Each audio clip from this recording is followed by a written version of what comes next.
კოლეგებო, კვორუმი არის, დავიწყოთ ბიუროს ხდომა, განსახილველ საკითხებში მესამე მოსმენებია, ბავშვთა ოფიციალთა კოდექსში ცვლილების პაკეტი, პარლამენტის რეგლამენტის ცვლილების პაკეტი, საჯარო სამსახურის შესახებ კანონის ცვლილება, ადმინისტრაციულ-სამართლებრივ კოდექსში ცვლილების შეტანის შესახებ კანონის პროექტის მუხლები, რომელიც წეგან მეორე მოსმენისთვის დავტოვეთ და ასევე მთლიანად პაკეტი.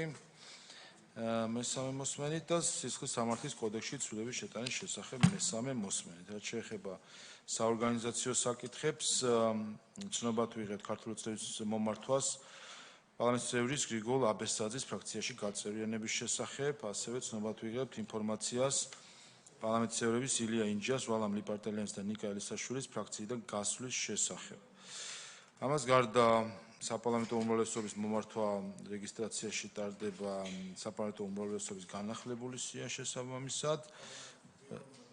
დიახ, კენჭი უნდა უყაროთ ამას, გთხოვთ ხარდაჭერას, მადლობა. ასევე კენჭისყრით უნდა რეგისტრაციაში გავატაროთ ოპოზიციის სია, აქაც გთხოვთ ხარდაჭერას, მადლობა.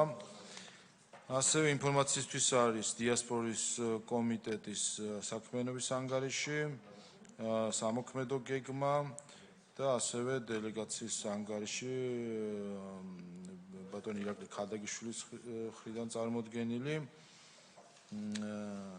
ინფორმაციისთვის არის ასევე საფოსტო კავშირის შორის მსოფლიო საფოსტო კავშირის რეგიონულ წარმომადგენლობასთან ძალას შესვლის შესახებ შეთანხმების 1 თებერვლიდან და არის საკანონმდებლო წინადადება სამოქალაქო უსაფრთხოების შესახებ კანონში ცვლილებასთან დაკავშირებით, რომელიც გადაეცემა იურიდიულ საკითხთა კომიტეტს. სხვა საკითხები არ არის, გადავინაცვლოთ პლენარულ სხდომათა დარბაზში.